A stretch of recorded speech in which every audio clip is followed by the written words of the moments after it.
हनगे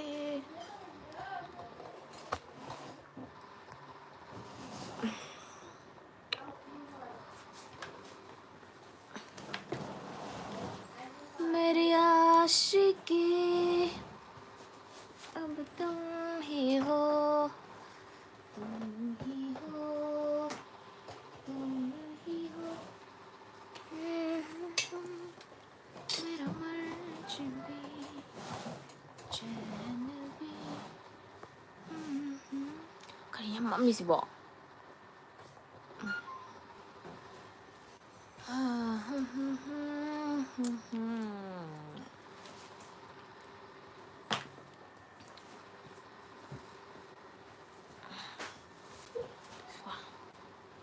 ไม่เอาสิสดแล้วไหม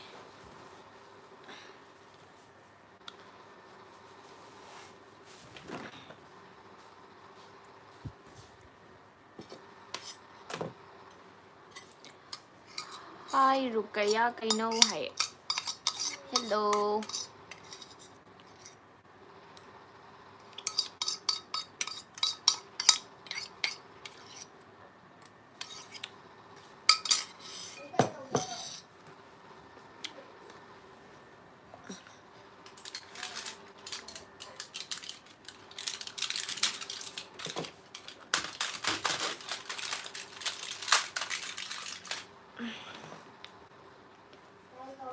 saya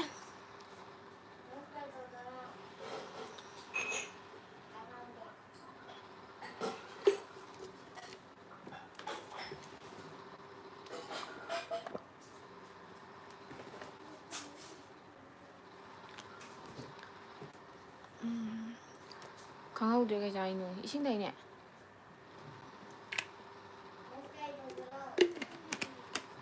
James Watt yam beng wang khen chatlu bro chatlu ye chatlu hal ta ngai ri aduga isa su nga inda ngam ne saman dana man dai ena jogging ga lisala chathabani ngasi di 10,000 step chatle ma'am pung 1 hours ka 45 minutes ya non stop ta chatle yam nungai nangi video sing do kanaraba ngakta hai thank you so much kay hai no chawan pra sabasi wet hangat broi khangdi ye adum ta sisinadri am phau chadri am ta nungai bo nungai ri ye kay lamda lei noi yumda ne thangmai banda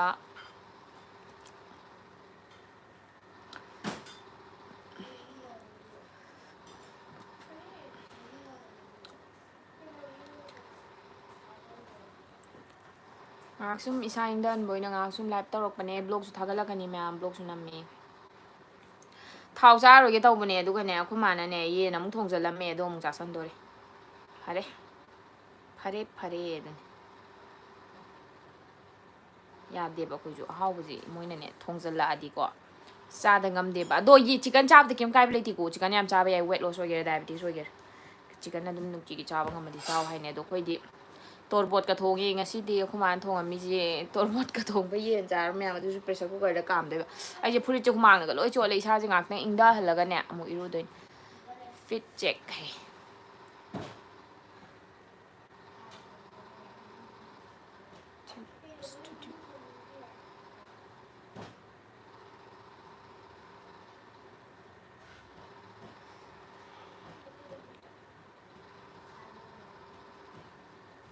pele he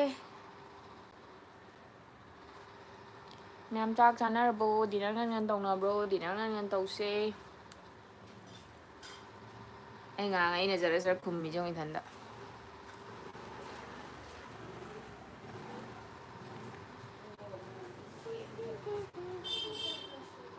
mai sing thangat pi bra ai jam lam thai cha dia ma đây nó bộ thau yau du bi ga sa kana kyam kui live tha dui no hai ngak sum tha ge taw ne ai dinner cha ra dam ne ya kuma na ha ne nang thok tor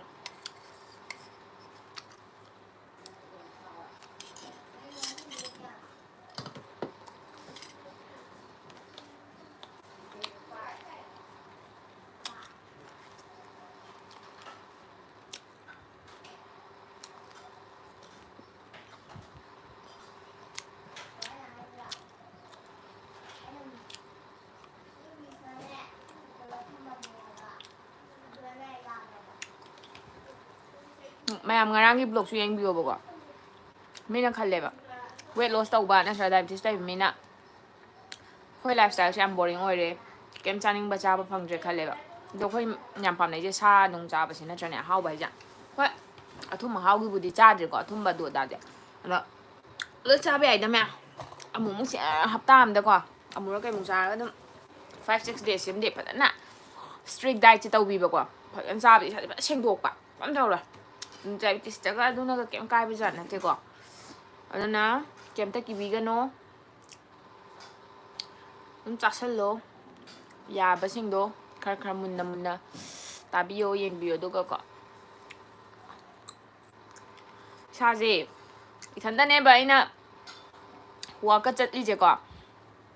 mi yaw do mi do gan thabak su loi si nei dana inaw pe ma horuni chille thabak chat le hai doi ne ba ore ithande ka chat pani kana ponte mi hole ya pote si de na sang da ba nu mitan thabak lai nu mitan lai tre na dai re dana do mi su mam chat pani nam nungai ba ko khumala pak chat pa do lao walking cho sila o chat pa yaw ga ai ura su ko ro kai tan ngang le ben ka ni si ya de si bu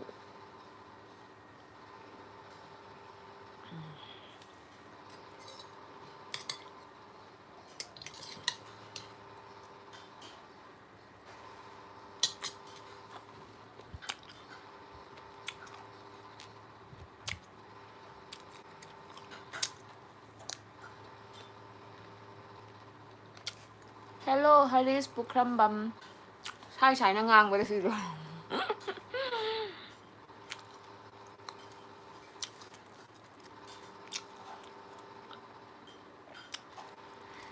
Mama ta hui ro fasting se.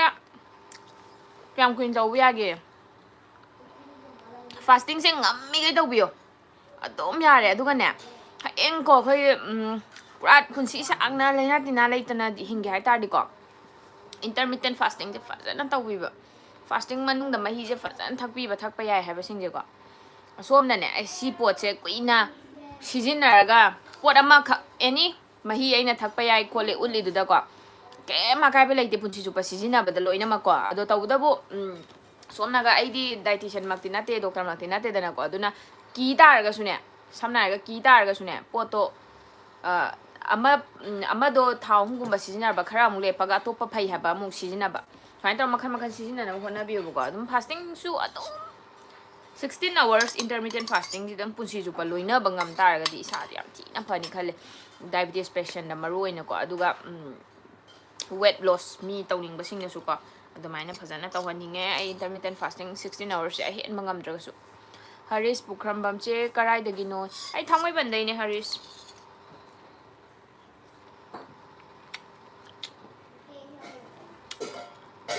ma ai sam phule man pipi ro ai lap ta kana ai dinner lo sa lage put la video da ma ai dinner ya lap ta ta nam chok pho ge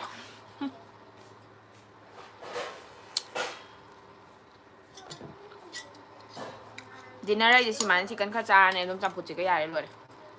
chak dum ga yaw de dum thal le si na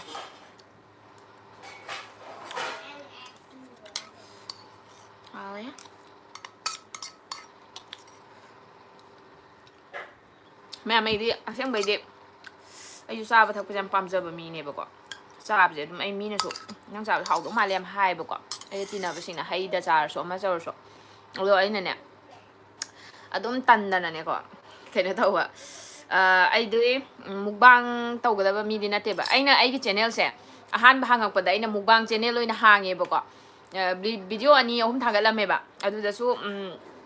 ai sẽ tali bọc isa sisu sokla ni do isana khangye bako yar es masidi kana ro ai isa ju phau ba sidi viewers ki adagi ai khitang ai phau bu ko pe kem khan ba ya de na tra isa sok tra loi re doi tar di ai bu yeng bir ba viewers khitang do hoi yam jade ko ai di mina ka su khangbi ba su na te ko ai channel se ka sham adum yeng bir ba adum moi manga tara kun ko aduna adum ai je adum follow tau bi ba hujik myam ju tau bi ri ba ko group nung su lai adagi adum messenger da adai IG da adum dem tau re message thare ba ko adum moi se phau nei ba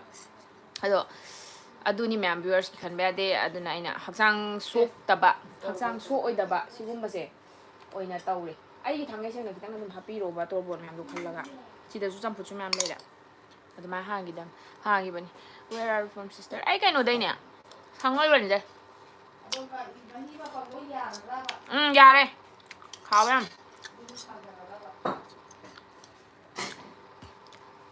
ꯃꯪꯂꯥꯟꯒꯤ ꯈꯣꯔꯖꯩꯌꯦ ꯃꯃꯤꯡꯁꯦ hello hello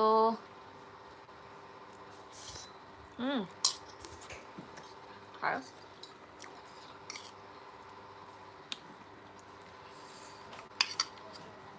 ꯑꯩ ꯍꯧꯖꯤꯛꯇ ꯃꯣꯏ ꯑꯗꯨꯅ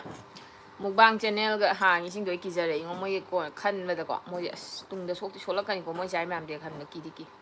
ꯑꯗꯣ ꯑꯩ ꯑꯣꯟꯊꯣꯛꯈꯤꯕ ꯐꯔꯦ ꯑꯩ ꯋꯥꯈꯜ ꯑꯃ ꯂꯥꯛꯑꯒꯀꯣ ꯑꯩ ꯑꯗꯨꯝ ꯁ꯭ꯇ꯭ꯔꯦꯁꯀꯨꯝꯕ ꯌꯥꯝ ꯂꯩꯕꯒꯤ ꯑꯩ ꯕ꯭ꯂꯣꯒꯤꯡ ꯇꯧꯒꯦ ꯁꯤꯗꯤ ꯑꯗꯨꯝ ꯈꯟꯕ ꯍꯥꯏꯇꯥꯔꯦ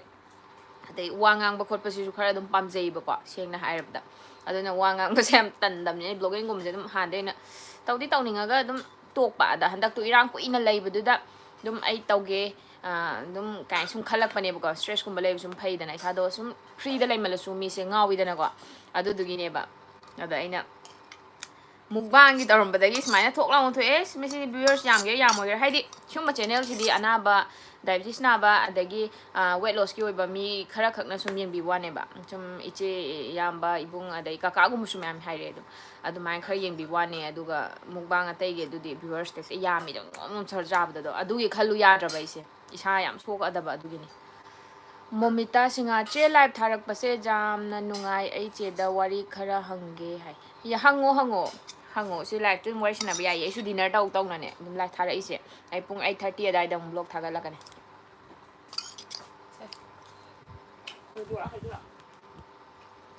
ꯁꯥꯕ ꯈꯣꯠꯄꯗꯣ ꯌꯥꯔꯕ ꯑꯗꯨꯒ ꯌꯥꯔꯦ ꯆꯥꯛ ꯌꯥꯎꯗꯕꯅꯤꯅ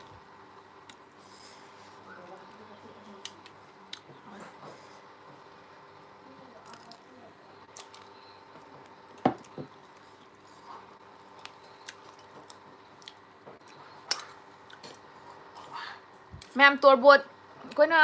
ꯇꯣꯔꯕꯣꯠ ꯖꯨꯁꯀ ꯊꯛꯄꯗꯣ ꯌꯥꯝꯗꯤ ꯐꯩ ꯍꯥꯎꯁꯨ ꯍꯥꯎꯋꯦ ꯅꯠꯇ꯭ꯔꯥ ꯑꯗꯨꯕꯨ ꯀꯩꯗꯧꯗꯣꯏꯅꯣ ꯈꯨꯠꯁꯨ ꯌꯥꯝ ꯆꯪꯉꯦ ꯑꯗꯨ ꯁꯔꯨꯛꯄꯨꯗꯤ ꯆꯝꯐꯨꯠꯅ ꯈ꯭ꯋꯥꯏ ꯐꯔꯦ ꯃꯥꯒꯤ ꯐꯥꯏꯕꯔ ꯑꯣꯏꯕꯁꯨ ꯁꯨꯝ ꯌꯥꯎꯕꯀꯣ ꯑꯗꯨꯒ ꯑꯩꯈꯣꯏꯅ ꯖꯨꯁꯇꯗꯤ ꯃꯥꯒꯤ ꯃꯄꯪꯗꯣ ꯂꯪꯊꯣꯛꯏꯗꯅ ꯆꯨꯝꯊꯣꯛꯑ ꯊꯛꯏꯗꯅ ꯑꯗꯨꯅ ꯀꯥꯟꯅꯕ ꯅꯠꯇꯦ ꯃꯌꯥꯝ ꯁꯤꯃꯨꯛ ꯐ ꯂꯩꯇ꯭ꯔꯦ ꯑꯌꯨꯛ ꯑꯣꯏꯒꯦꯔꯥ ꯕ꯭ꯔꯦꯛꯐꯥꯁꯇꯣ ꯇꯣꯔꯕꯣꯠꯇ ꯑꯣꯏꯁꯨ ꯐꯨꯠꯂ ꯆꯥꯎ ꯌꯥꯝ ꯐꯔꯅꯤꯀꯣ ꯑꯇꯩ ꯑꯇꯩ ꯍꯩꯅꯗ꯭ꯔꯁꯨ ꯃꯌꯥꯝꯅ ꯊꯛꯅꯩ ꯃꯌꯥꯝꯅ ꯐꯩ ꯍꯥꯏꯕꯗꯒꯤ ꯄꯪꯊꯛ ꯊꯛꯅꯕ ꯐꯩ ꯐꯠꯇꯦ ꯍꯥꯏꯕ ꯅꯠꯇꯕ ꯆꯝꯐꯨꯠ ꯍꯥꯏꯁꯤꯃꯨꯛ ꯐ ꯂꯩꯇ꯭ꯔꯦꯕ ꯄꯨꯂꯞ ꯆꯥꯁꯟꯕ ꯅꯠꯇ꯭ꯔꯥ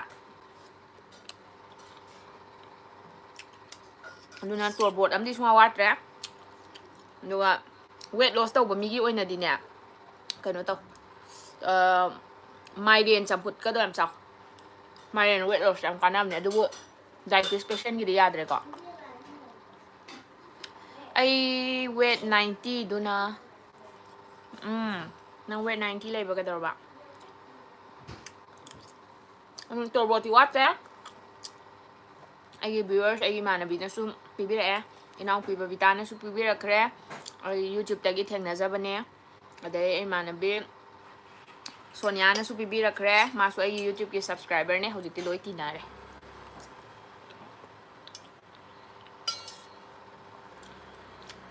ꯑꯗꯩ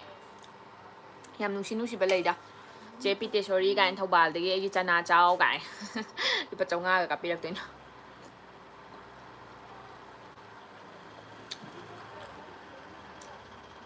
ꯑꯩꯅ ꯐꯅ ꯍꯥꯏꯔꯁꯨ ꯃꯌꯥꯝꯅ ꯐꯣꯂꯣ ꯇꯧꯕꯤꯗ ꯇꯥꯔꯒꯗꯤ ꯀꯩꯁꯨ ꯀꯥꯟꯅꯗꯦꯕ ꯅꯠꯇ꯭ꯔꯥ ꯑꯗꯣ ꯑꯩꯅ ꯍꯥꯏꯖꯕ ꯈꯔꯗꯣ ꯊꯥꯖꯕꯤꯔꯒ ꯐꯣꯂꯣ ꯇꯧꯔꯒ ꯔꯤꯖꯜ ꯐꯪꯕꯗ ꯃꯌꯥꯝ ꯌꯥꯎꯋꯦꯕ ꯑꯗꯨ ꯇꯁꯦꯡꯅ ꯑꯗꯨꯃꯗꯤ ꯅꯨꯡꯉꯥꯏ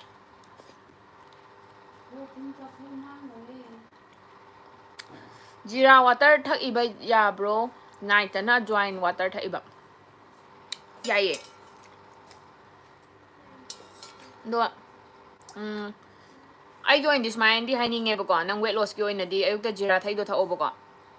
ꯖꯤꯔꯥꯒ ꯃꯤꯊꯤꯒ ꯌꯥꯅꯔ ꯊꯛꯑꯁꯨ ꯌꯥꯏ ꯖꯤꯔꯥꯅꯦ ꯃꯤꯊꯤꯅꯦ ꯑꯖꯋꯥꯏꯅꯦ ꯌꯥꯅꯔ ꯊꯛꯑꯁꯨ ꯌꯥꯏꯕ ꯑꯗꯣ ꯅꯨꯡꯗꯥꯡ ꯇꯨꯝꯃꯝꯗꯥꯏꯁꯤꯗꯤꯀꯣ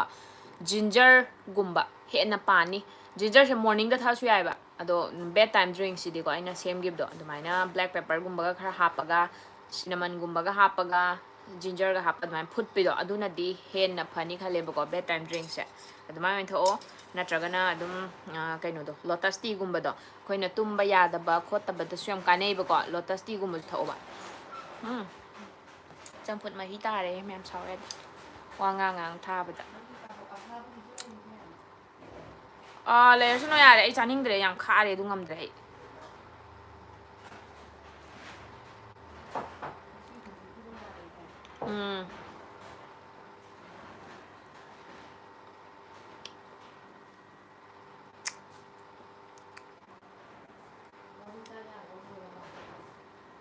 ꯑꯩꯔꯣ ꯑꯁ ꯅꯪ ꯑꯁꯨꯝ ꯅꯪ ꯀꯥꯗ ꯑꯗꯨꯝ ꯇꯥꯎ ꯀꯩꯗꯧꯔꯒꯦ ꯏꯃꯥ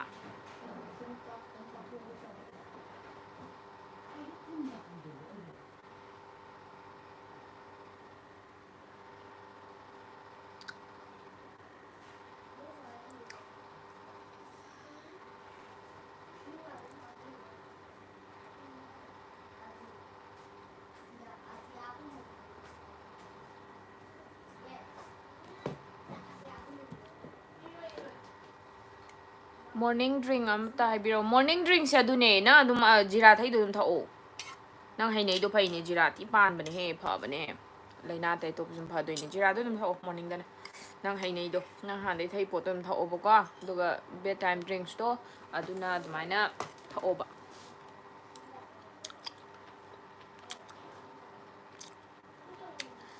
ꯑꯦꯔꯤꯅꯥ ꯇꯥꯈꯦꯜ ꯆꯪꯕꯝ ꯁꯤꯁꯇꯔꯒꯤ ꯗꯥꯏꯠ ꯄ꯭ꯂꯥꯟꯁꯦ ꯑꯩꯉꯣꯟꯗꯗꯤ ꯌꯥꯝ ꯀꯥꯟꯅꯩꯌꯦ ꯑꯩ ꯍꯧꯕꯁꯨ 2 weeks ꯃꯨꯛꯇ ꯁꯨꯕꯗ ꯉꯥꯏꯔꯤ ꯑꯗꯣ ꯌꯥꯝꯅ ꯑꯦꯐꯦꯛꯇꯤꯞ ꯑꯣꯏꯌꯦ ꯊꯦꯡꯀ꯭ꯌꯨ ꯌꯥꯝ ꯐꯩꯌꯦ ꯔꯤꯅꯥ ꯍꯣꯠꯅꯕꯤꯌꯣ ꯏꯁꯥꯅ ꯑꯗꯨꯃꯥꯏꯅ ꯇꯧꯕꯤꯗꯣ ꯌꯥꯝ ꯐꯩꯌꯦ ꯌꯥꯝ ꯅꯨꯡꯉꯥꯏꯌꯦ ꯇꯥꯕꯗ ꯑꯗꯨꯝ ꯀꯨꯏꯅ ꯁꯥꯡꯅ ꯇꯧꯈꯣ 90 daysꯀꯨꯝꯕ ꯐꯖꯅ ꯑꯗꯨꯒꯤ ꯃꯇꯨꯡꯗꯗꯤ ꯗꯥꯏꯠꯁꯨ ꯑꯗꯨꯝ ꯍꯩꯔꯅꯤꯀꯣ ꯏꯁꯥꯅ ꯌꯥꯝ ꯇꯧꯕ ꯍꯩꯔꯅꯤ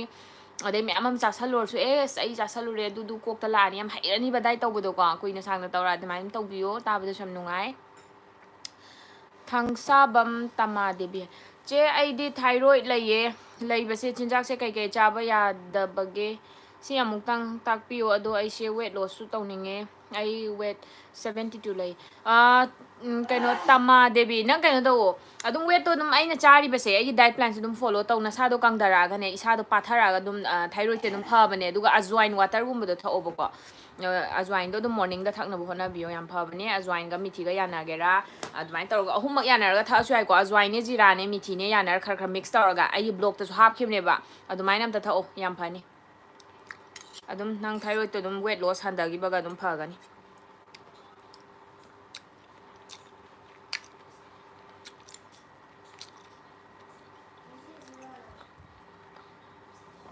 ꯃꯃꯇꯥ ꯍꯨꯏꯗ꯭ꯔꯣꯝ ꯋꯦꯠ ꯂꯣꯁꯀꯤ ꯚꯤꯗꯤꯑꯣ ꯑꯁꯨꯝ ꯊꯥ 3ꯃꯨꯛ ꯌꯦꯡꯂꯛꯄ ꯅꯪꯒꯤ ꯚꯤꯗꯤꯑꯣꯁꯦ ꯒ꯭ꯌꯥꯟ ꯌꯥꯝ ꯇꯥꯏꯌꯦ ꯌꯥꯝ ꯁꯦꯡ ꯁꯦꯡ ꯍꯥꯏꯕꯅꯦ ꯋꯥ ꯉꯥꯡꯕꯗ ꯑꯩ ꯃꯤꯉꯣꯟꯗꯅꯦ ꯈꯤꯇꯪ ꯈꯤꯇꯪ ꯒ꯭ꯌꯥꯟ ꯇꯥꯕꯣꯏ ꯇꯥꯗꯕꯣꯏ ꯇꯥꯛꯄꯗꯣ ꯌꯥꯝ ꯇꯜꯂꯦꯕ ꯑꯩꯉꯣꯟꯗ ꯃꯤꯅ ꯇꯥꯛꯂꯛꯄꯗꯁꯨꯅꯦ ꯃꯃꯨꯠ ꯇꯥꯅꯒ ꯐꯖꯅ ꯍꯥꯏꯕꯤꯔꯛꯇꯕꯗꯣ ꯑꯩ ꯈ꯭ꯋꯥꯏ ꯏ ꯀꯥꯕ ꯍꯥꯏꯗꯤ ꯁꯦꯡ ꯁꯦꯡꯅ ꯁꯤ ꯇꯧꯗꯣꯏꯗꯤ ꯅꯪꯗꯣ ꯁꯨꯃꯥꯏꯅ ꯇꯧ ꯁꯤ ꯇꯧ ꯀꯥꯏꯅ ꯁꯟꯗꯣꯛꯅ ꯇꯥꯛꯂꯛꯇꯗꯤ ꯏ ꯌꯥꯝ ꯀꯥꯏꯑꯕ ꯑꯗꯨꯅ ꯑꯩꯅ ꯃꯤꯉꯣꯟꯗ ꯍꯥꯏꯕꯗꯁꯨ ꯌꯥꯝ ꯋꯥꯁꯦ ꯁꯥꯡ ꯁꯥꯡꯅ ꯉꯥꯡꯉꯦꯕ ꯍꯣꯏ ꯇꯥꯅꯤꯡꯗꯕꯁꯨ ꯌꯥꯎꯔꯝꯅꯤ ꯑꯗꯣ ꯑꯩꯗꯤ ꯈꯤꯇꯪ ꯈꯤꯇꯪ ꯍꯥꯏꯕ ꯍꯩꯅꯗꯦ ꯊꯦꯡꯀ꯭ꯌꯨ ꯃꯝꯇꯥ ꯍꯨꯏꯗ꯭ꯔꯣ ꯃꯣꯃꯤꯇꯥ ꯁꯤꯡꯍ ꯀꯔꯤꯝꯇ ꯌꯥꯟꯗꯦ ꯑꯣꯟꯂꯤ ꯖꯤꯔꯥꯇꯅꯤ ꯍꯥꯏ ꯍꯣꯏ ꯌꯥꯏꯌꯦ ꯖꯤꯔꯥꯇꯪ ꯊꯛꯑꯁꯨ ꯀꯩꯁꯨꯝ ꯀꯥꯏꯗꯦ ꯌꯥꯝ ꯐꯕꯅꯦ ꯊꯛꯑꯣ ꯑꯗꯩ ꯃꯔꯛ ꯃꯔꯛꯇꯀꯣ ꯖꯤꯔꯥ ꯀꯩꯀꯥ ꯁꯨꯝ ꯊꯛꯏꯅ ꯑꯗꯩ ꯑꯇꯩ ꯑꯩꯅ ꯐꯩ ꯀꯥꯏꯅ ꯍꯥꯏꯔꯤꯕ ꯄꯣꯠꯁꯤꯡꯗꯣ ꯑꯗꯨꯁꯨ ꯑꯗꯨꯝ ꯇ꯭ꯔꯥꯏ ꯇꯧꯕ ꯑꯗꯨꯝ ꯃꯔꯛ ꯃꯔꯛꯇ ꯑꯃꯃꯝ ꯑꯗꯨꯝ ꯌꯥꯜꯂꯣꯕ ꯄꯣꯠ ꯈꯨꯗꯤꯡꯃꯛꯀꯤ ꯀꯥꯟꯅꯕ ꯂꯧꯅꯕ ꯍꯣꯠꯅꯧꯕ ꯑꯗꯣ ꯏꯁꯥꯗ ꯈ꯭ꯋꯥꯏꯗꯒꯤ ꯑꯦꯐꯦꯛꯇꯤቭ ꯑꯣꯏꯕꯗꯣ ꯁꯤꯁꯦ ꯀꯩꯅ ꯈ꯭ꯋꯥꯏꯗꯒꯤ ꯑꯩꯉꯣꯟꯗ ꯍꯦꯟꯅ ꯐꯩ ꯀꯥꯏꯗꯣ ꯌꯦꯡꯊꯣꯛꯑꯣꯕꯀꯣ ꯍꯥꯏꯗꯤ ꯅꯨꯃꯤꯠ 10ꯅꯤ ꯁꯤꯖꯤꯟꯅꯔꯒ 100ꯅꯤ ꯁꯤꯖꯤꯟꯅꯔꯒ ꯌꯦꯡꯊꯣꯛꯑꯣꯕ ꯃꯈꯟ ꯃꯈꯟꯒꯗꯣ ꯑꯗꯨ ꯌꯥꯝ ꯅꯨꯡꯉꯥꯏꯕꯅꯦꯕ ꯏꯁꯥꯗꯨ ꯍꯌꯦꯡ ꯇꯨꯡꯗꯁꯨ ꯑꯗꯨꯝ ꯈꯪꯍꯧ ꯍꯩꯍꯧꯅꯕ ꯍꯥꯏꯇꯥꯔꯦ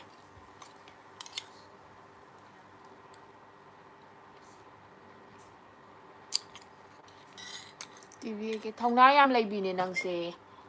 ꯌꯥꯝ ꯅꯨꯡꯁꯤꯌꯦ ꯇꯥꯕꯗ ꯊꯦꯡꯀ꯭ꯌꯨ ꯊꯧꯅꯥ ꯐꯕꯩꯗꯤꯅꯦ ꯏꯊꯟꯗ ꯈꯨꯃꯟ ꯂꯝꯄꯥꯛꯇ 1 hours 45 minutes ꯅꯣꯟ ꯁ꯭ꯇꯣꯞꯇ ꯆꯠꯂ ꯍꯜꯂꯛꯑꯕꯅꯤ 10,000 step ꯀꯥꯏ ꯍꯦꯟꯖꯟꯒꯦꯕ ꯑꯩꯅ ꯃꯣꯔꯅꯤꯡ ꯗ꯭ꯔꯤꯡꯁꯦ ꯁꯤꯁꯇꯔꯅ ꯊꯛꯄ ꯃꯤꯊꯤ ꯋꯥꯇꯔꯗꯣ ꯑꯗꯨꯒ ꯗꯤꯇꯣꯛꯁ ꯋꯥꯇꯔ 1 ꯂꯤꯇꯔꯒꯗꯣ ꯑꯗꯨꯃꯗꯤ ꯑꯩꯒꯤ ꯄꯥꯝꯖꯕꯤ ꯑꯣꯏꯔꯦ ꯆꯦ ꯆꯥꯛ ꯂꯥꯝꯕꯒꯤꯅꯦ ꯑꯩꯁꯦ ꯑꯗꯨ ꯊꯛꯑꯗꯤ ꯂꯥꯝꯗꯦ ꯐꯩ ꯌꯥꯝꯅ ꯆꯞ ꯆꯥꯏꯌꯦ ꯂꯥꯝꯗꯕꯅꯦ chia seeds ka do sijinau ba chia seeds se puk yam than gat pane ba sangom da thila thak pa do natraga su dum ising asam ba ting ama champra gumba sumba adumaina thak pa su yam kana bane ke seti sing ha dai sum che lai lai sum cha lai ga ro ai je live tha tha nai dinner loi sali ne ba ai gi dinner ne ba se nga si gi usak matum gam ta yaw ge ai nga sai ne lunch da ne carrot da khabi ataw bu do khitang dap taw chaw re hauk tam si ge taw e duga insulin mana do mem khangbi ba yaw bro insulin mana gi kang soi chai ba ko nga si se khoi ma bok na khoi ma bok ki baji do ma su na ba diabetes patient oi e da mana su kang soi cha ba su yam pha ba ni mar mak ta kang soi cha tho na moi di hek lak ba ne ba ko adu kang soi chai saugri ga cha ma ne te su mem sin ba sin tak taw re na cha ba su cha ma ne duga ngasi di insulin ma hi su thai am kana ban ai ngarang dagi birthday chatlu bagi ma'am su charak tra pop te kai digi adu kem kai badi nate ba ko ado khara hena di chare e ba pork se ngara taste taw budu sung khara am chare du in wakal nungai ja da ba ado diabetes da sugar da kai da su weight loss da di kai ba haidi yam hena cha ba ya de ba kha kha mit loi cha ya ba ni over da di cha ba ya de na adu ni bu ko ma'am khang na cha bi yo bi sa gi cha ai smit cha ba ya re tak kai ja ham du ya da cha nga ma da cha bi yo ten ko ma cha kai ma ado ai ngarang khara hena cha salak bagi taurini aduga phare yen thong amung de me nungdang se wang nga lak pa tor bot ka thong ba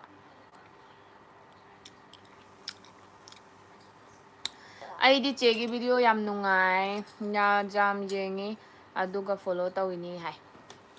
yam nung sie dum yengo follow tawro dai to phasan tawro result phangri phaw hotna go duna che night drink amta hai o ai ngasi dagi hauge night drink se smine tawro sing do sing ne sing dang lai raga na phare sing su adai black pepper do gul maru do adu ne admain lai raga na gul maru ne cinnamon ne hapaga phajana phutlaga mini manga mukai muthaga cup ama dum glass ma sam thak chalo du khwai di phabani adu natraga na hai do lotus tea gumba zum tha su yai tumba khotpa stress laiba anxiety laiba sam phabani lotus tea se adai blue tea thakera adumai dum tha o irai laina dum sanau yam henjanna adagi yamna kaino pakhatna su dau no ba dum irai laina dai che hai gradi ko irai laina dum sana se ba makhan lai myam dum tha o ba ko mana do lo yengi insulin mana ro insulin mana ai block to in thaga lage asai fresh ta yawe lok thok pa cha pa dale ke seti singa hai dai kaino to horen block ai pung 8:30 dai thaga lake do yeng biro ko horen insulin mana do hapaka hana so insulin pambi so haw kham flaxseed su kakki banne yaurak tribagi ai do chia seeds oina dum sijinare che hai ani mak sijina to yaujara ga ne yaura khan dum sijina bu ko chia seeds to de pukka thangala ga ne nam ngai ni kuchu skin ga kyam phar kyo ai gi skin je ma'am da ko di macham cha khar tari bu ko as ai gi hana gi si ngak sam dai kai de swai salak sarura bane ai se dai tawro mu le por pang cha sa salup dai stress lai mandana hekta mai sara sai du dai taw bu dai to ai kem filter yaw bu na te ko se loi na lai je dak macham cha khita ngai re ba makup ai adum keno thamu kai mung lai yeng ai mai se lang chak lang la ke ba dai chin adum masa mathan dum lang ka ni ba chia seeds ka thai do skin da kyam phajage un detox water ga thai do kyam phajage un skin da pharak bune ha ba ngak pani thanda ai sekta uring ngabu ne matum ne du ga ne hojik sin ne khawri do na amani di tawe macha mung taw re ba ko ado shu ha na tawram ba du dagi 70-80% phare ba hojik dak ki tanga se le ba ko Rosni yumnam ai do weight 52 laire base sidagi hena tahaningdre yang yam kange duna ai do ball machama oina chare hana chadum chabado weight tadana ba haidana adu kaida banatra atopa hana charam da ba chawgumba do yumda horaga week amada amuk kumba chai toina nate adusu kaida bache kaida banatra chumme yaye na haidu yaye ba ko Rosni yumnam adumai dum chaw aduga ne chak chu ball ma kai dum chaw ade step dum chatlo weight ja hekta handaren jar handaga dam na te masa gi dum weight maintain tawraga ma gi masa gi changam da nang chana na dum la ani ba nang na diet chi tawram ni na ko ka shwan da ba lai roi du adumai dum week am da adum phajana dum cha thok pa ya ga su kai de ba nang gi du bu loi ra di ko nang na pamjai bi weight to ta raga di adum mai tawro ka su weight ekta jor handagi ba lai roi ba ko dum hapta am da kai ma dum cha dum chaw ai ju chai da ai dum cha bai dum lok to su le chai khole dum hai du ne bu ko ai di weight loss ki wa to ai di diabetes patient ne luri bane ba in tawri thabak se होमियोगी डॉक्टरनदी संगोम चागनो हाय संगोम से मखल यामे संगोम से करी करी संगोम no चागनो हाय रेसे अदो आई को मीना हाइबा सिंगो आइदि केम हाइबा नते बसेंग हायगा फै हाइबा pot सिंग जे लोय फरमगनी बा अदुगा आइना मयाम द शेयर तौजेसिनाने आइना चाबा पोतुनेबा आइना सुंसिन आइना पोट खुदिंग मक्से फै हाइरा तोकबा नतेबा पोचे चाय मैम संगोम थकपा जुसु संगोम थकपियु सन संगोम टोन मिल्क हाइरिको आय दुकान फंगबा पैकेट्स के संगोम पाउडर गुम्बा दुम्बा नतबा स्किम मिल्क गुम्बा सिजिनौ काइन हाइसे आई इसाना सिजिनरगा फै हाइबा खंगबा पोत तु खिदनेबा इन शेयर तैजेको दो होमियोगी डॉक्टर ना हाइदुसु चुमंगनी अदो संगोम हाइदो कै संगोम नो अंतंग हंगबियो अदुगा सन संगोम सिजिनबा दै टोन मिल्क स्किम मिल्क सिजिनबजे केम काइदे इसादा सोक्तेबा रिजल्ट्स दुम फंगेबा अदुनेबा इन उदिसे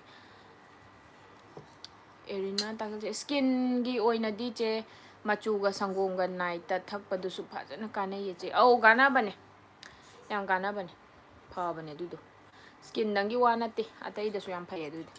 तुम्बा खोपा यादबदो अदुदसु संगोमगा थकपद याम फबने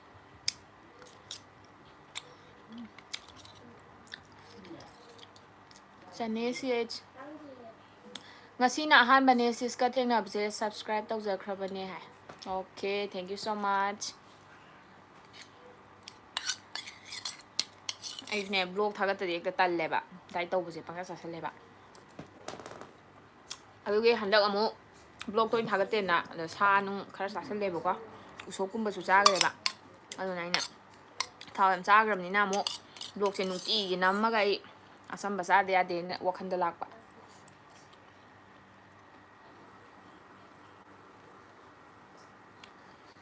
chedo sak sa bada ising marakta thaktabra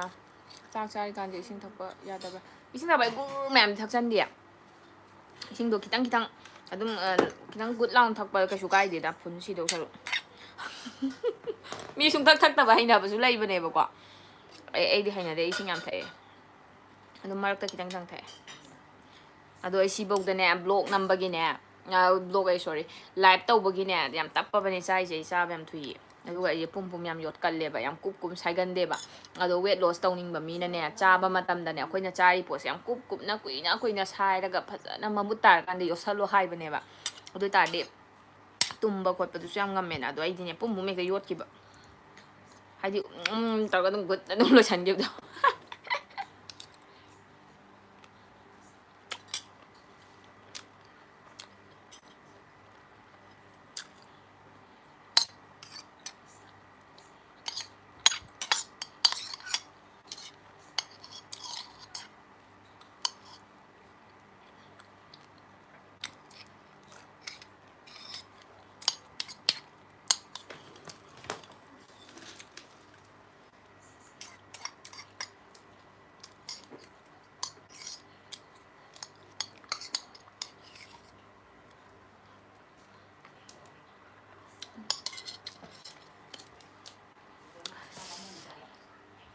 अदो चे ऐसे चाक चाबदो इसिंग सुतक थकनिंगदे तो 30 minutes मो मतुंगदगी थकनिंगे याये कशु कायदे नंग अदुम मॉर्निंग दा कईदा मरक्ता अदुम डिटॉक्स वाटर अदुदा म्याम थैदुदि यारे कशु कायदे रोशनी युमनाम चाक तपना चाबा हैते आइजु थुना अदुम चाय तपना चागे ngamdaba आइजुने अदो याम नोइगल हमने दुमाय तौ मीदो तम चाबा हैतबसे जब जब जासन में नोइगल हमने आई चारसा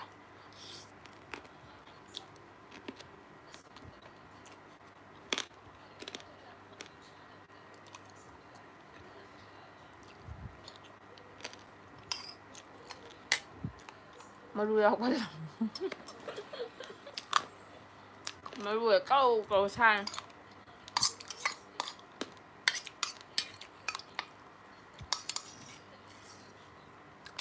yam nungai da myam smai ga live ka tha boy ro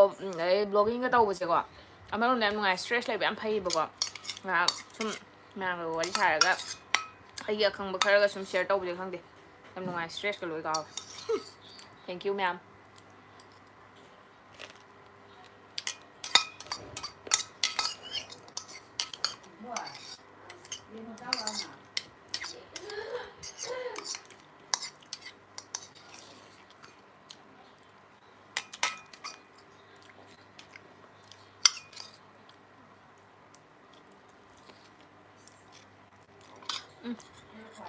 Rồi, khúc là xã không nhá nhá.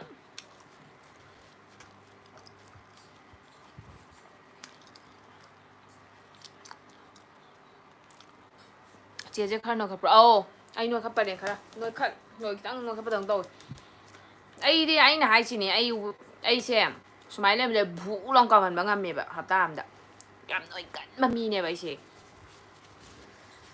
Khutsaꯗꯁꯤꯒꯅꯦ ꯅꯣꯏꯒ ꯂꯤꯁꯦ ꯌꯥꯝ ꯆꯥꯟꯅꯗ꯭ꯔꯕꯅꯦꯕ ꯑꯩ ꯇꯁꯦꯡꯅ ꯁꯨꯡꯆꯥ ꯆꯥꯗ꯭ꯔꯕ ꯃꯤ ꯑꯃꯅꯦꯕ ꯌꯥꯗꯦꯕ ꯑꯩ ꯆꯥꯗꯕ ꯃꯤꯅꯦ ꯑꯗꯣ ꯀꯃꯥꯏꯅ ꯇꯧꯔꯤꯅꯣ ꯈꯪꯗꯦꯕ ꯍꯞꯇꯥ ꯑꯝꯗ ꯑꯩ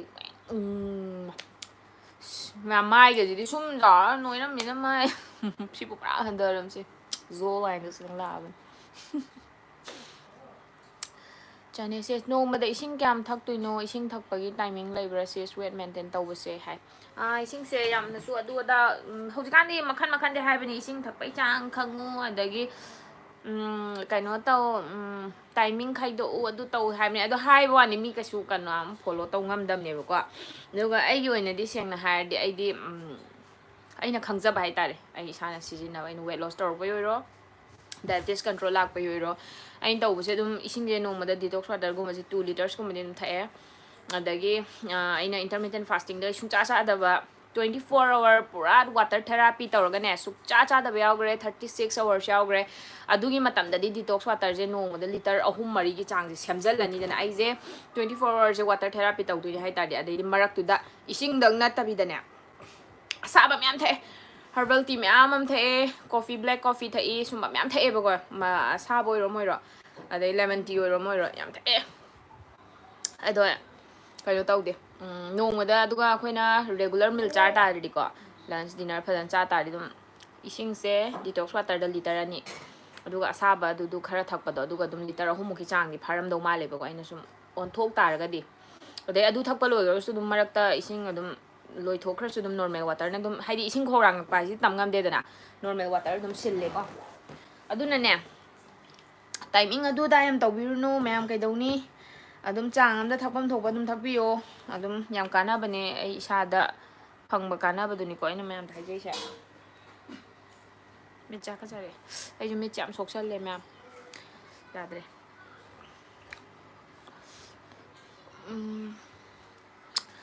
ꯃꯤꯡ ꯀꯩ ꯀꯧꯕꯒꯦ ꯍꯥꯏ ꯃꯤꯡ ꯑꯩꯁꯤ ꯌꯨꯖꯔ ꯅꯦꯝꯁꯤꯅꯦ ꯑꯗꯨꯝ ꯑꯩꯁꯦ ꯑꯇꯣꯞꯄꯁꯨ ꯃꯌꯥꯝ ꯌꯦꯡꯉꯦ ꯋꯦꯠ ꯂꯣꯁꯀꯤ ꯑꯗꯣ ꯃꯣꯏꯒꯤꯗꯣ ꯁꯝꯖꯜꯂ ꯂꯣꯏꯁꯟꯈꯤꯕꯩ ꯒ꯭ꯌꯥꯟ ꯇꯥꯗꯕꯩ ꯐꯣꯂꯣ ꯇꯧꯗꯕ ꯌꯥꯝ ꯋꯥꯅ ꯊꯣꯛꯑꯦ ꯑꯗꯣ ꯁꯤꯁꯇꯔꯒꯤ ꯆꯦꯅꯦꯜꯁꯦ ꯊꯦꯡꯅꯕꯗꯩ ꯑꯩꯁꯨ ꯗꯥꯏꯠ ꯇꯧꯁꯦ ꯑꯗꯨꯝ ꯅꯝꯖꯔꯦ ꯆꯦ ꯍꯣꯏ ꯑꯗꯨꯗꯨꯒꯤꯅꯦ ꯑꯩꯅ ꯑꯌꯨꯛꯇꯅ ꯑꯩ ꯁꯤ ꯊꯛꯑꯦ ꯑꯩ ꯂꯟꯁꯇꯅ ꯁꯨꯃꯥꯏꯅ ꯆꯥꯔꯦ ꯗꯤꯅꯔꯅ ꯁꯨꯃꯥꯏꯅ ꯆꯥꯔꯦ ꯏꯚꯤꯅꯤꯡ ꯁ꯭ꯅꯦꯛꯁꯅ ꯁꯨꯃꯥꯏꯅꯒꯨꯝꯕ ꯆꯥꯕꯤꯔꯣ ꯀꯥꯏꯗ ꯌꯥꯝ ꯁꯦꯡꯅ ꯁꯥꯡꯅ ꯍꯥꯏꯈ꯭ꯔꯕꯅꯦꯕꯀꯣ ꯑꯗꯣ ꯑꯩꯁꯨ ꯑꯁꯦꯡꯕꯩꯗꯤ ꯕ꯭ꯂꯣꯛꯁꯦ ꯑꯩꯅ 90 daysꯁꯦ ꯃꯌꯥꯝꯒ ꯁꯨꯝ ꯆꯠꯃꯤꯟꯅꯅꯕ ꯑꯩ ꯏꯁꯥꯁꯨ ꯐꯍꯧꯅꯕꯅ 90 daysꯁꯦ ꯅꯨꯡꯇꯤꯒꯤ ꯊꯥꯒꯠꯀꯦ ꯇꯧꯕꯁꯤꯗꯅꯦ ꯃꯔꯛꯇ ꯏꯟꯇꯔꯅꯦꯠ ꯕꯦꯟ ꯑꯃꯨꯛ ꯇꯧ ꯏꯔꯥꯡ ꯑꯃꯨꯛ ꯊꯣꯛꯎ ꯏꯔꯥꯡ ꯑꯗꯨꯝ ꯊꯣꯛ ꯑꯗꯨꯃꯥꯏꯅ ꯇꯧꯗ꯭ꯔꯅꯦ ꯑꯗꯨꯒꯤ ꯃꯊꯣꯡ ꯃꯔꯝ ꯈꯪꯗꯕ ꯍꯥꯏꯗꯣ ꯑꯣꯏꯈ꯭ꯔꯦꯕꯀꯣ ꯕ꯭ꯂꯣꯛꯁꯦ ꯐꯖꯅ ꯑꯗꯨꯝ ꯊꯥꯒꯠꯄꯁꯦ ꯉꯝꯈꯤꯗ꯭ꯔꯦꯕ ꯑꯗꯩ ꯃꯔꯛ ꯃꯔꯛꯇ ꯊꯥꯒꯠꯄꯗꯣ ꯑꯣꯏꯔꯦ ꯏꯟꯇꯔꯅꯦꯠ ꯕꯦꯟꯁꯨ ꯑꯃꯨꯛ ꯇꯧꯁꯟꯕꯩꯁꯨ ꯕꯤꯠ ꯂꯩꯇꯦꯕꯀꯣ ꯑꯗꯣ ꯑꯩꯅ ꯑꯃꯨꯛ ꯈꯜꯂꯛꯄꯁꯤꯅ ꯍꯧꯖꯤꯛꯁꯦ ꯑꯩꯁꯦ ꯅꯨꯡꯇꯤꯒꯤꯃꯛ ꯊꯥꯒꯠꯄ ꯉꯝꯗ꯭ꯔꯒꯁꯨ ꯀꯩꯅꯣ ꯇꯧꯕꯗꯣ ꯑꯅꯧꯕ ꯄꯣꯠ ꯑꯃ ꯂꯥꯛꯑꯀꯥꯟꯗ ꯑꯩꯉꯣꯟꯗ ꯍꯥꯏꯗꯤ ꯁꯤꯒꯤ ꯄꯣꯠꯁꯦ ꯃꯥ ꯑꯅꯧꯕꯗꯤ ꯑꯣꯏꯕꯀꯣ ꯋꯦꯠ ꯂꯣꯁ ꯗꯥꯏꯕꯤꯇꯤꯁꯇ ꯁꯤꯖꯤꯟꯅꯕ ꯌꯥꯕ ꯄꯣꯠ ꯑꯅꯧꯕ ꯂꯩꯔꯀꯥꯟꯗ ꯃꯌꯥꯝ ꯁꯤ ꯄꯣꯠꯁꯦ ꯑꯩ ꯁꯨꯃꯥꯏꯅ ꯆꯥꯔꯤ ꯁꯨꯃꯥꯏꯅ ꯁꯤꯖꯤꯟꯅꯕꯤꯌꯨꯗꯣ ꯑꯗꯨ ꯑꯣꯏꯅꯗꯤ ꯊꯥꯒꯠꯀꯦ ꯈꯜꯂꯦ ꯑꯗꯨꯒ ꯕ꯭ꯂꯣꯛꯁꯦ ꯐꯅꯌꯥꯝ ꯌꯥꯝꯅꯁꯨ ꯊꯥꯒꯠꯈ꯭ꯔꯕꯅꯤ ꯚꯤꯗꯤꯑꯣꯁꯦ ꯐꯅꯌꯥꯝꯁꯨ ꯌꯥꯝꯃꯕꯅꯤꯅꯅꯦ ꯑꯗꯨꯝ ꯍꯥꯟꯅꯩ ꯚꯤꯗꯤꯑꯣꯁꯤꯡꯗꯁꯨ ꯑꯗꯨꯝ ꯂꯣꯏ ꯌꯦꯡꯕꯤꯔꯣꯕꯀꯣ ꯄꯣꯠ ꯈꯨꯗꯤꯡꯃꯛꯀꯤ ꯂꯣꯏ ꯌꯥꯎꯔꯕꯅꯦ ꯍꯥꯏꯇꯥꯔꯦ ꯑꯗꯣ ꯑꯗꯨ ꯑꯣꯏꯇꯥꯔꯗꯤ ꯒ꯭ꯌꯥꯟꯁꯦ ꯇꯥꯔꯅꯤꯕꯀꯣ ꯑꯅꯧꯕ ꯂꯩꯕ ꯀꯥꯟꯗ ꯊꯥꯒꯠꯂꯛꯀꯦꯕ ꯑꯩꯁꯨ ꯑꯗꯨꯝ ꯉꯁꯤꯕꯨꯗꯤ ꯊꯥꯒꯠꯂꯛꯀꯅꯤ ꯉꯔꯥꯡꯁꯨ ꯊꯥꯒꯠꯂꯦ ꯉꯁꯤꯁꯨ ꯊꯥꯒꯠꯀꯅꯤ ꯍꯥꯏꯗꯤ ꯕ꯭ꯂꯣꯛ ꯅꯝꯃꯦꯕ ꯑꯗꯣ ꯊꯦꯡꯀ꯭ꯌꯨ ꯑꯦꯔꯤꯅꯥ ꯐꯖꯅ ꯑꯗꯨꯝ ꯇꯧꯕꯤꯌꯣ ꯑꯗꯨꯝ ꯑꯩꯒꯤ ꯐꯣꯂꯣ ꯇꯧꯕꯤꯕꯩ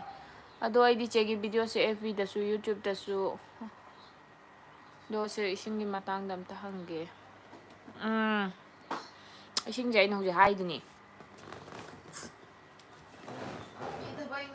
ꯂꯣꯏ ꯇꯧꯅꯕ ꯉꯥꯛꯇꯅꯤ ꯒꯚꯔꯟꯃꯦꯟ ꯖꯣꯕ ꯇꯧꯗ꯭ꯔꯁꯨ ꯃꯥꯏ ꯃꯥꯏꯒꯤꯀꯣ ꯉꯝꯅ ꯉꯝꯅꯕ ꯍꯦꯛ ꯍꯤꯡꯅꯕ ꯉꯥꯛꯇꯅꯤ ꯑꯗꯨꯅ ꯆꯥꯡ ꯑꯃꯗ ꯑꯗꯨꯝ ꯊꯛꯑꯣ ꯑꯌꯨꯛꯇ ꯕ꯭ꯔꯦꯛꯐꯥꯁ ꯃꯃꯥꯡꯗ ꯗꯤꯇꯣꯛꯁ ꯋꯥꯇꯔꯒꯨꯝꯕꯗꯣ ꯉꯝꯃꯗꯤ ꯑꯗꯨꯝ 1 ꯂꯤꯇꯔꯒꯨꯝꯕꯗꯣ ꯂꯣꯏꯁꯜꯂꯣ ꯑꯗꯨꯒꯤ ꯃꯇꯨꯡꯗ ꯃꯊꯪ ꯁ꯭ꯇꯦꯞꯇꯣ ꯂꯥꯛꯄꯤꯔꯣ ꯑꯩꯅ ꯕ꯭ꯂꯣꯛ ꯑꯇꯩꯗꯁꯨ ꯌꯥꯝ ꯐꯖꯅ ꯍꯥꯏꯔꯕꯅꯤ ꯐꯖꯅ ꯉꯥꯡꯉꯕꯅꯤ ꯅꯍꯥꯟꯈꯩ ꯚꯤꯗꯤꯑꯣ ꯌꯦꯡꯕꯗ ꯉꯁꯤꯗꯤ ꯃꯥꯏ ꯈꯔ ꯅꯣꯏꯕ ꯃꯥꯜꯂꯦ ꯎꯕꯗ ꯈꯔ ꯑꯗꯣ ꯑꯩ ꯃꯥꯏꯁꯦ ꯍꯥꯟꯅꯗꯩꯗꯤ ꯌꯥꯝ ꯅꯣꯏꯀꯣ ꯑꯩ ꯃꯥꯏꯒꯁꯦ ꯆꯞꯄꯝꯃꯗꯤꯅꯦ ꯃꯥꯏ ꯄꯤꯛꯄ ꯃꯤ ꯑꯣꯏꯔꯝꯃꯗꯤꯅꯦ ꯏꯁꯥꯁꯦ ꯄꯥꯏꯁꯦ ꯈꯪꯒꯗꯕꯅꯤ ꯃꯃꯥꯏ ꯄꯤꯛꯄ ꯃꯤꯁꯦ ꯃꯌꯥꯡ ꯀꯪꯕ ꯁꯨꯃꯥꯏꯅ ꯅꯛꯁꯟꯕꯩꯁꯨ ꯑꯣꯏꯔꯝꯕ ꯌꯥꯏꯀꯣ ꯈꯤꯇꯪ ꯂꯥꯞꯊꯣꯛꯀꯦ ꯀꯥꯏ ꯑꯗ ꯀꯩꯅꯣꯗꯣ ꯃꯃꯥꯏ ꯄꯤꯛꯄ ꯃꯤꯗꯤ ꯅꯣꯏꯕ ꯃꯥꯟꯗꯕꯅꯦꯕ ꯑꯗꯣ ꯃꯃꯥꯏ ꯌꯥꯝ ꯆꯥꯎꯕ ꯃꯤꯁꯤꯗꯤ ꯃꯌꯥꯡ ꯀꯪꯕ ꯁꯨꯡꯃꯥꯟ ꯃꯥꯟꯗꯕꯅꯦ ꯑꯩꯗꯤ ꯃꯥꯏ ꯌꯥꯝ ꯆꯥꯎꯕ ꯃꯤꯅꯦꯕ